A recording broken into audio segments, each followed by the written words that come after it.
ओम गुरुभ्यो नमः। ओम गम गणपतये नमः। ओम हुम हनुमते नमः। ओम रम रामाय नमः। ओम मातेश्वरी नमो नमः। ओम मातपितृचरण कमलेभ्यो नमो नमः। ओम शांति शांति शांति। हरि ओम श्री गुरुभ्यो नमः।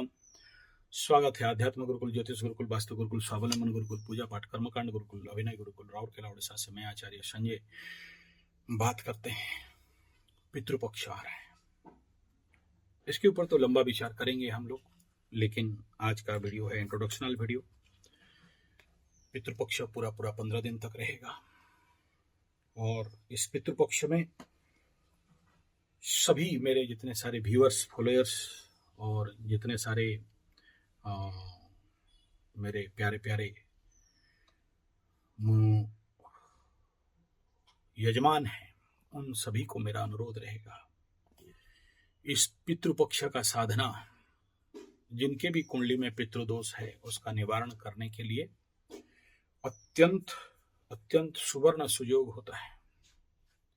और जिनका भी माता पिता कष्ट पाके मरे हैं या आज के डेट में माता पिता जीवित हैं और उनको ओल्ड एज होम में भेज के रखे हो, उनके प्रति जो स्नेह, सौहार्द, दया, श्रद्धा रखना चाहिए, नहीं रख रहे हो, ऐसे लोग याद रखना कभी भी जीवन में सफल नहीं होते।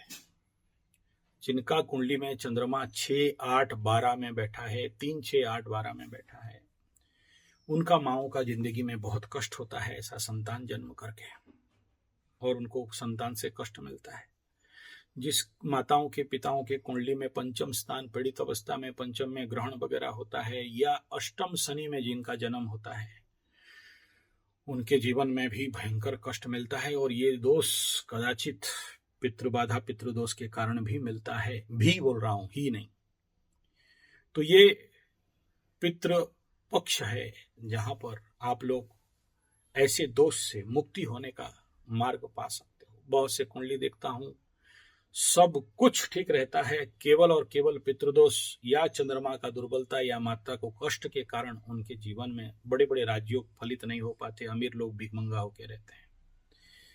ये बहुत से कुंडली में मुझे देखने के लिए मिलता है और इसीलिए मैं आप सभी को अनुरोध करूंगा कि ये जो आने वाला पितृपक्ष है, इस पितृपक्ष में एक सुनहरा मौका है जहां पर आप ऐसे पितृदोष से मुक्ति पा सकते हैं। और पितृपक्ष का अगर सही से आप उपयोग कर सकते हो तो आप जिंदगी में बहुत कुछ उन्नति और सफलता के शीर्ष देश तक पहुंच सकते हो। अपने बूढ़े बुजुर्ग माता पिता को सम्मान करें। पितृपक्ष माने, अगर आप ये सोचते हो कि पितृपक्ष का अर्थ यही है कि पितृपिंड डाल दें, मरे हुए लोगों के लिए कुछ पिंड दान दक्षिणा कर दें, अरे जिंदा वालों को अगर तुम खिलाया नहीं, पिलाया नहीं, मरने ध्यान रखा नहीं, ख्याल रखा नहीं, मरने के बाद 1000 पिंड दे दो, क्या होने वाला है। लेकिन हमारा भारतीय विधान है, देना चाहिए, उनको मिलता भी है। इस समय पितृलोक सब आना चालू कर जाएंगे धरती में, और ये पितृलोक से जो लोग आएंगे, अप टू पक्ष 15 दिन मुख्य रहता है पितृ श्राद्ध इत्यादि पिंड आदि करने के लिए। साथ में इस समय उनके नाम पे दान दक्षिणा, जलदान इत्यादि सब कराया जाता है। और सबसे इम्पोर्टेंट होता है पितृदोष वालों के लिए इस समय पीपल वृक्ष का रोपण करना, ताकि ग्लोबल वार्मिंग और प्रकृति पर्यावरण प्रदूषण से देश को बचाना है। और पेड़ इसीलिए, कटहल का पेड़, पीपल का पेड़, बर का पेड़, ये सब आध्यात्मिक पेड़ जितने सारे इसलिए लगाते हैं कि हमारा पितृलोक आने से उनके लिए वास है, स्थान है, वहां आके बैठेंगे। लेकिन आप पेड़ लगाते नहीं हो तो कहाँ बैठेंगे वो लोग। इसलिए हम लोग का संगठन के माध्यम से अभी तक करीब करीब 2.5 लाख से लेके 10 लाख डायरेक्ट इनडायरेक्ट पेड़ लगा चुके हैं। हमारे संगठन का एक ही काम और प्रमुख काम है पेड़ लगाना, लाखों पेड़ लगाना। तो आप इस पितृपक्ष में सबसे इंपॉर्टेंट और मुख्य काम है अपने पितरों के नाम पे एक एक पेड़ जरूर लगाना। पीपल का गछ, बर का गछ, कटहल का गछ, इसमें सब पितृ कार्य होते हैं।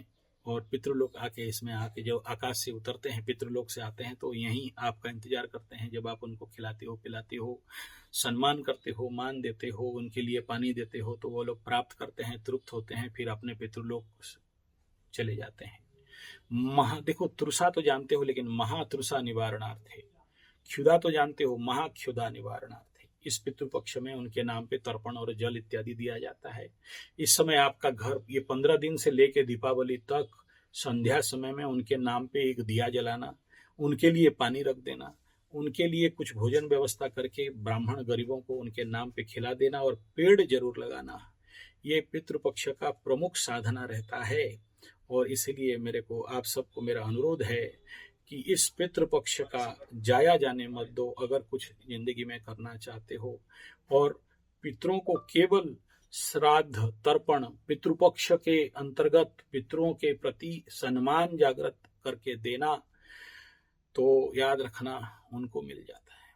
और जिनका भी माता पिता नहीं है उनको तो पक्का करना है, और जिनका है, पितृपक्ष में केवल मरे हुए को पूजा नहीं होता है, इस बात का हमेशा ख्याल रखना। अगर आप ये सोच रहे हो कि जो शरीर छोड़ दिए हैं, मर गए हैं, वही केवल पितृ हैं, पितरस हैं, और उन्हीं के खाली सेवा तपस्या करेंगे, उनको अर्पण मतलब श्रद्धा तर्पण इत्यादि करेंगे, नहीं। आपके जो माता पिता जीवित भी हैं, इस समय उनके लिए स्पेशल गिफ्ट देना, उनका सेवा कर देना, उनका ख्याल रखना, कुछ नहीं, उनके पास जाके 5 मिनट बैठ जाना। अपना माँ को, कई सारे लोग बोलते हैं कि माँ ही बोलते हैं मेरे को कि माँ सुन, मेरा बच्चा बड़ा हो गया, शादी हो गया, उसका नाती पोती देख लिया, मेरा कान तरस गए कि एक बार मेरा बड़ा बेटा का मुंह से माँ सुनूं।